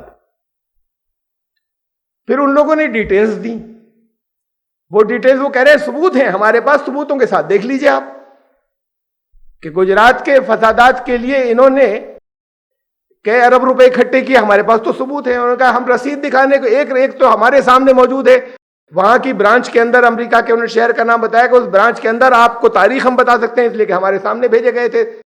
$10 لاکھ یہ صرف ایک انٹری کی بات ہے. $10 لاکھ وہاں سے کم 50 لاکھ ڈالر تو امریکہ سے اکٹھا ہوئے تھے. پھر کتنے انگلینڈ سے ہوئے تھے, کتنے کہاں, انہوں نے بتایا کہ اتنے سب ہوئے تھے.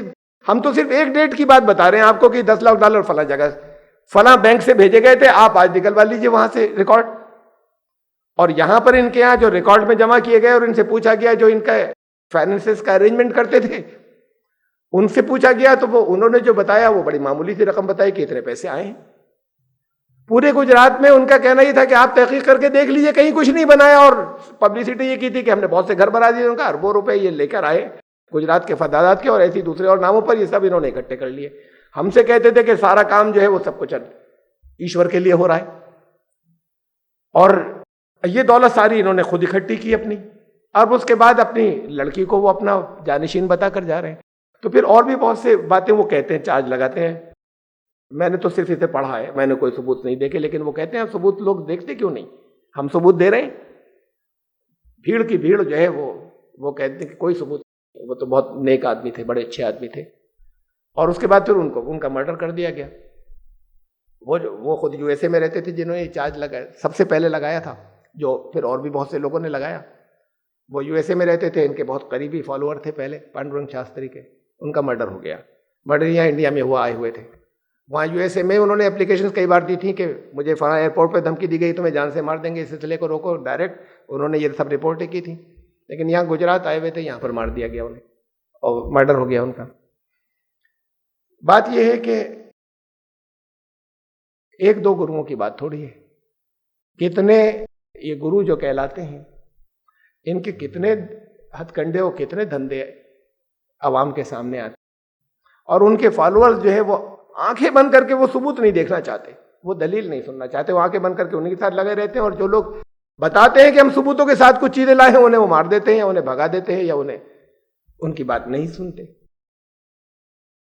پھر یہ بھی بہت پاورفل آدمی تھا آزر, وہ اتنا پاورفل آدمی تھا کہ بادشاہ نمرود جیسا بادشاہ جو کہتا تھا کہ میں خدا ہوں, وہ اس نے حضرت ابراہیم جو لڑکے تھے جب ان سے بحث کر رہے تھے تو ان کو نہیں مارا, ان کو قتل نہیں کیا. یہ ان کے گھر کا ہے, ان کا بیٹا کہلاتا ہے. اور پھر یہ بھی ہے, یہ بائبل کے روایت کے اندر ہے کہ آزر نے شروع میں کچھ ایسٹرولوجرز نے کہا تھا اس سے کہ آزر کے گھر پیدا ہوگا ایک لڑکا, وہ تمہارے لیے مصیبت بن جائے گا. تو انہوں نے آزر سے کہا بھائی لڑکا جو بھی ہو مجھے بتا دینا, اسے تو مارا جائے گا. تو انہوں نے کہا بالکل مارا جائے گا. آزر نے کہا. پھر جب لڑکا پیدا ہوا تو کسی اور خادم یا اس سے ریپلیس کر دیا اور اس کے لڑکے کو بھیج دیا کہ میرا لڑکا یہ تھا, اور اسے اس نے قتل کرا دیا. اور ان کا منظور نظر بھی اور زیادہ ہو گیا کہ اس نے اپنے لڑکے کو دے دیا قتل ہونے کے لیے. اور اس کے بعد پھر کہا خادم کے لڑکے کو لے کر میں پال رہا ہوں, اسے میں نے اب بیٹا بنا لیا, میرا لڑکا تو قتل ہو گیا. تو بہرحال یہ ان کے بیٹے کہلاتے تھے. محبت اتنا کرتا تھا کہ اس نے بچایا ہوا. یہ تو بچپن کی بات تھی, ٹھیک ہے بچایا.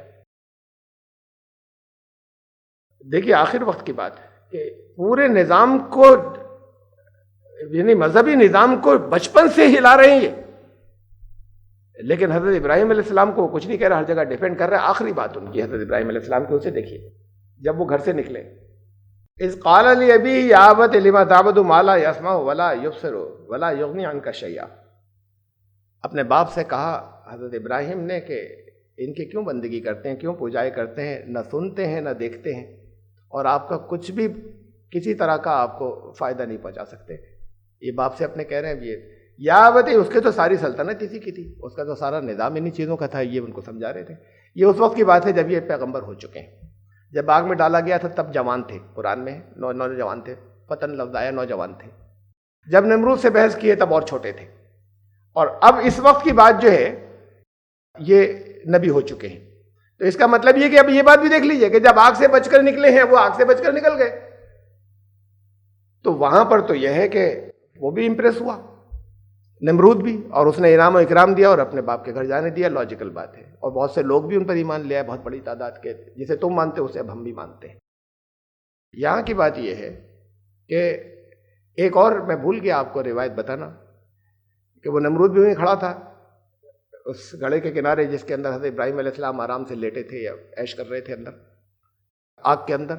وہ حیرت سے دیکھ رہا تھا, پھر ایک چنگاری اس میں سے نکلی, اس کے جوتے پر پڑی اور پورا بھسم ہو گیا وہ نمرود اس چنگاری سے, کیونکہ جہنم کی چنگاری تھی, آگ لوگوں کی بڑکائی ہوئی تھی. اس میں سے ایک چنگاری جا کر اس کے پیر میں پڑی اور نمرود وہیں جل کر پورا ختم ہو گیا اور بھسم ہو گیا.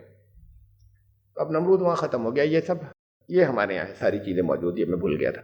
اب اگر نمرود بھسم ہو گیا ایک چنگاری سے جو, اور حضرت ابراہیم اس کے اندر عیش سے لیٹے ہوئے, تو پھر تو ساری, کم سے کم راجا کے مر جانے کے بعد تو ساری بستی کو اب ساتھ آ جانا چاہیے. یہی ہوتا ہے جب راجا ختم ہو جاتا ہے, سرغنہ کسی کفر کا ختم ہو جاتا ہے, فوجیں بھاگ جاتی ہیں پھر, حالانکہ ہتھیار تو باقی سب کے پاس ہیں, راجا مارا گیا, بھاگ گئے, ڈیفیٹ ہو گئی. اب یہ جو راجا تھا, جب یہ سرغنہ تھا, اور وہ جب اس چمتکار سے وہ بھسم ہو گیا ایک چنگاری سے, تو اب تو سب کو ایمان لے آنا چاہیے تھا نا, لیکن لوگ ایمان نہیں لائے سارے بستی کے. اچھا اسے چھوڑیے, راجا بھسم نہیں ہوا, وہ روایت کوئی ہو سکتا ہے زیادہ کمزور ہو, لیکن حضرت ابراہیم علیہ السلام آگ ان کے لیے گلزار ہو گئی اور اس کے اندر رہے وہ کئی روز, اس کے بعد اس میں سے نکل آئے, تو اب بستی کے بہت سے لوگوں کو ایمان لانا چاہیے نا. سب نہیں, بہت سے تو لائیں گے. بہرحال کچھ ساتھی تھے ان کے, حضرت ابراہیم علیہ السلام کے, ایک بڑی تعداد ان کے ساتھ نہیں ہے, اس لیے کہ آگ کا واقعہ یہ جو دیکھتے چلے آ رہے, کچھ ساتھی جو ان کے بتانے سے, ان کے سمجھانے سے, وہ چند ساتھی تھے حضرت ابراہیم علیہ السلام کے قرآن میں. انہوں نے اپنے باپ سے کہا, یا ابتی انی قد جانی من العلم, اے میرے باپ میرے پاس علم آ گیا ہے. معلم یاتک, وہ علم آپ کے پاس نہیں آیا. اب یہاں سے یہ واضح ہوتا ہے کہ وحی کے بارے میں فرما رہے ہیں کہ وہ علم آپ کے پاس نہیں آیا جو علم میرے پاس آ چکا ہے, میں اس کی بنیاد پہ کہہ رہا ہوں. فاتبعنی, پھر میری اتباع کیجئے. یہ نبی کہہ سکتا ہے, یہ رسول کہہ سکتا ہے کہ میں باپ سے کہ میری اتباع کرو. اہدک صراطا سویا, میں صحیح راستے کے اوپر رہنمائی کروں گا, صحیح راستے پر لے جاؤں گا, بالکل ٹھیک ٹھاک کر کے آپ کو.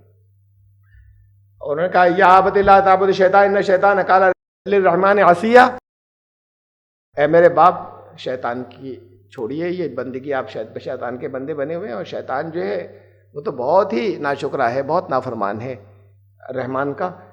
یا ابت انی اخاف ان یمسک عذاب من الرحمن فتکون للشیطان ولیا. اور پھر اور انذار ہے اس کے بعد, یہ دکھانا چاہتا ہوں اگلی آیت نمبر 46. قال, اس نے باپ نے کہا, آزر نے, الراغب انت عن آلہتی یا ابراہیم, تم میرے دیوتاؤں کے خلاف بات چیت کر رہے ہو, تم ان کے خلاف ہو, تم جو مجھ سے بات کر رہے ہو ان کے دشمن ہو گئے ہو تم میرے دیوتاؤں کے.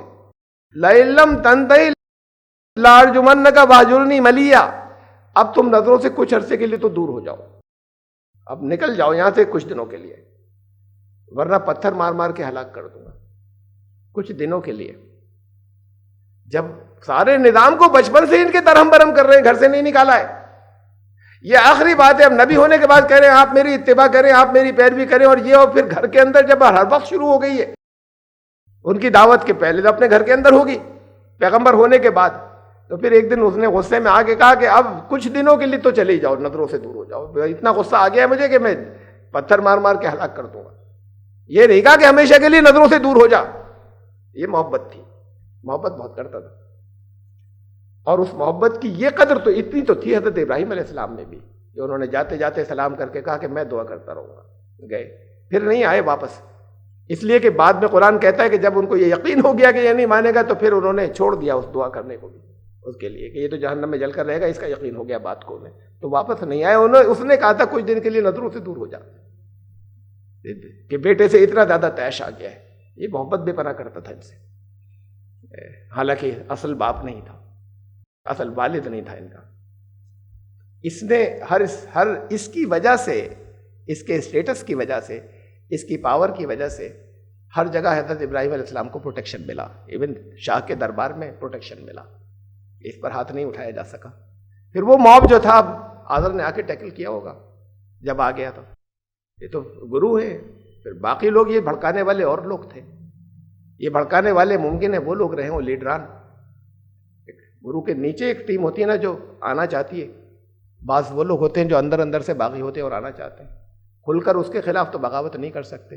ان کی باتیں تو ساری پبلک جانتی ہے کہ یہ خلاف، تو اب بیٹے کے ذریعے کسی شکل میں یہ بات آ جائے، لوگوں کے ذہن جو ہے خراب ہوں کا مارو اس کے بیٹے کو مارو، تو کچھ لوگ ہوتے ہیں یہ نیچے درجے کے غالباً پجاری رہے ہوں گے، وہ جو لیڈر تھے ان کے یا جو لوگوں کو بھڑکا رہے تھے، وہ ان کی کرکری ہو گئی، وہ گھاٹے میں رہے۔ گھاٹے میں تو پھر رہے ہوں گے جب اس نے آذر نے موب کو کنٹرول کر لیا ہوگا آ کر یا بجے، پھر وہ آگ غصے کی آگ تھی جو ٹھنڈی ہو گئی، وہ جو چاروں طرف آگ لگائی تھی ان لوگوں نے، اللہ نے کہا کہ، اور وہ جس آگ لگانے کا پلان تھا وہ آگ جلنے سے پہلے سرد ہو گئی۔ ابراہیم کے لیے وہاں پر سلامتی، وہ اس پورے آگ کے اندر حضرت ابراہیم سلامت رہے، اور پھر وہیں رہے، یعنی اب اتنے بڑے واقعے کے بعد وہیں رہ رہے نا۔ یہ تو بات کا ہے جب باپ نے کہا نکل جا، جب نبی ہو گئے، اتنے بڑے واقعے کے بعد پھر وہیں اسی بستی کے اندر رہ رہے ہو، یہ اس کی پاور تھی جو رہ رہے تھے آذر کی۔ پھر آخر میں اسی نے کہا کچھ دنوں کے لیے نظروں سے دور ہو جا، کچھ دن تو مت نظر آپ کم سے کم، نہیں تو میں مار دوں گا تجھے، اب میں ہی مار دوں گا۔ تب حضرت ابراہیم علیہ السلام وہاں سے سلام کر کے رخصت ہوئے۔ تو یہ آگ وہ آگ تھی، اس آگ میں جلانے کی، آگ میں جلا دینے اور پھر اس کے اندر گھومنے پھرنے، گرگٹ کے بھڑکانے اور اس آگ کو پھیلانے، ان سب چیزوں کی کسی جگہ پر کہیں قرآن شریف کی کسی آیات سے کوئی چیزیں نہیں نکلتی کہ اس کے اندر 40 اتنی بڑی تھی ایک بچے کے لیے آگ کہ وہ 40-50 دن تک جلائی جاتی رہی، بھڑکائی جاتی رہی، دنیا کی سب سے بڑی آگ، اور پھر اس کے اندر وہ آرام سے جو ہے وہ پھر لیٹے رہے اور پھر نکلنے کے بعد مار دیا جاتا، یا پھر کم سے کم پوری بستی ان کے ساتھ ہو گئی ہوتی۔ اس واقعے کے بعد بستی پوری ساتھ ہو جاتی اتنے بڑے چمتکار کے ساتھ میں، یہ بستی کی میجورٹی ہو جاتی، میجورٹی نہیں ہوتی تو کم سے کم ایسا ہوتا ہے 1/3 لوگ ہی آ جاتے، ایسا کچھ نہیں ہوا۔ اگر یہ آگ میں ڈالے گئے ہوتے نکل آتے تو یہ ہوتا، اگر وہ نمرود جو ہے وہ بھسم ہو گیا تھا تب تو پھر ساری بستی آ گئی ہوتی۔ قرآن نے یہ کہا کہ وہ آگ جو ہے وہ تو جلنے سے پہلے، اصل بات یہ کہ وہ سرد ہو گئی جو جلائی جا رہی تھی، اور وہ جو بھڑکائی گئی تھی، وہ لوگوں کو جو بھڑکایا تھا وہ سرد ہو گئی، اور ابراہیم علیہ السلام سلامت رہے۔ انہوں نے ارادہ کیا تھا قید کا، اور وہ خود گھاٹے میں رہے، تو پھر بات کو تو پھر یہ جو وہ ٹولہ تھا جو پاور میں آنا چاہتا تھا، جس نے بھڑکایا تھا، وہ جب سپریمیسی ان کی ہوئی اور کچھ نہیں کر سکے لوگ، وہ ان کا کچھ نہیں ہو سکا حضرت ابراہیم علیہ السلام کا، اور سپریمیسی اسی کی ہوئی، اور یہ لوگ جو بھڑکانے والے تھے ان کی نہیں چلی، تو پھر نقصان میں تو بات کو رہے ہی ہوں گے۔ جب وہ ایکسپوز ہو جاتے ہیں، وہ لوگ جو نیچے سے آتے ہیں جو قبضہ کرنا چاہتے ہیں، جب ایکسپوز ہو جاتے ہیں تو پھر نقصان میں ہی رہتے ہیں، نقصان میں رہے ہوں گے، پھر وہ لوگ نقصان میں رہے، ورنہ اس میں کون سی نقصان کی بات تھی جو ان کے اندر آگ میں جلائے گئے نہیں جل سکے تو ان کا نقصان کیا؟ بہرحال وہ خسارہ اٹھانے والوں میں سے ہو گئے۔ وہ خسارہ اٹھانے والے کیسے ہوئے؟ خطرہ یہ تو جب ہوئے تھے جب وہ اس پاور اسٹرگل کے اندر جو نیچے سے وہ سازشیں کرنے والا جو نیچے کا پنڈتوں کا گروہ تھا، انہوں نے ایک چال چلی تھی، وہ چال ان کی ناکام ہو گئی، اور جب ناکام ہو گئی تو پھر ظاہر بات ہے ایکسپوز بھی ہو گئے تھے، تو پھر ان کو اس طرح سے پھر ان لوگوں وہ خسارہ اٹھانے والے تو ہو ہی جاتے ہیں جب ایکسپوز ہو جاتے ہیں۔ آیت نمبر 70-70 تک ہم آئے ہیں سورہ انبیاء کی، اور انشاءاللہ زندگی رہی تو آیت نمبر 71-71 سے پھر آئندہ شروع کریں گے۔ سبحان ربک الحمد للہ رب العالمین۔